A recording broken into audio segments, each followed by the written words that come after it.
First Peter chapter 4.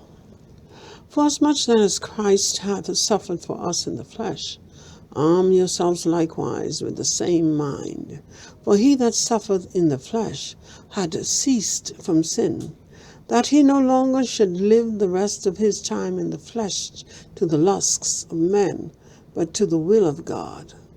For the time past of our life many of us suffice us to have wrought the will of the Gentiles.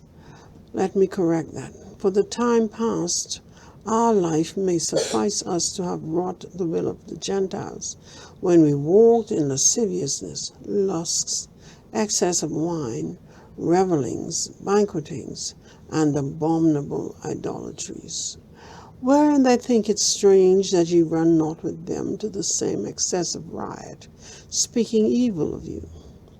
Who shall give an account to him that is ready to judge the quick and the dead?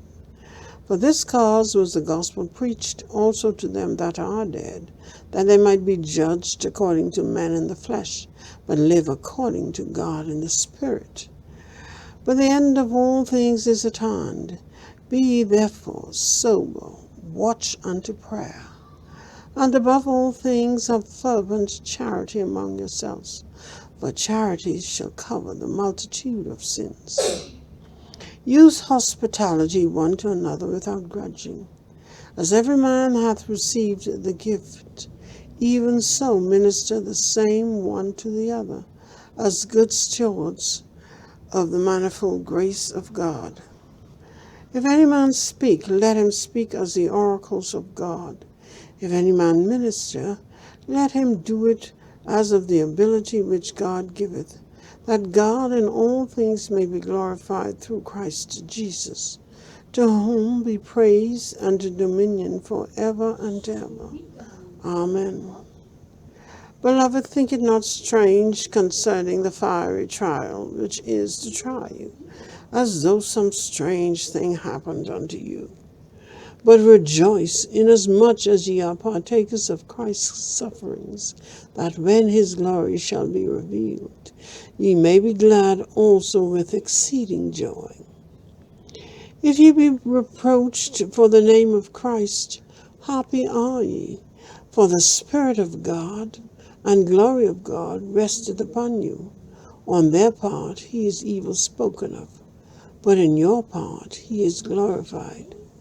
But let none of you suffer as a murderer, or as a thief, or as an evildoer, or as a busybody in other men's matters.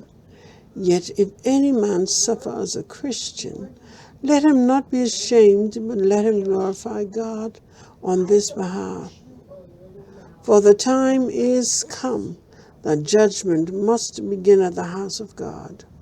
And if it begin at us, what shall the end be of them that obey not the gospel of God? And if the righteous scarcely be saved, where shall the ungodly and the sinner appear?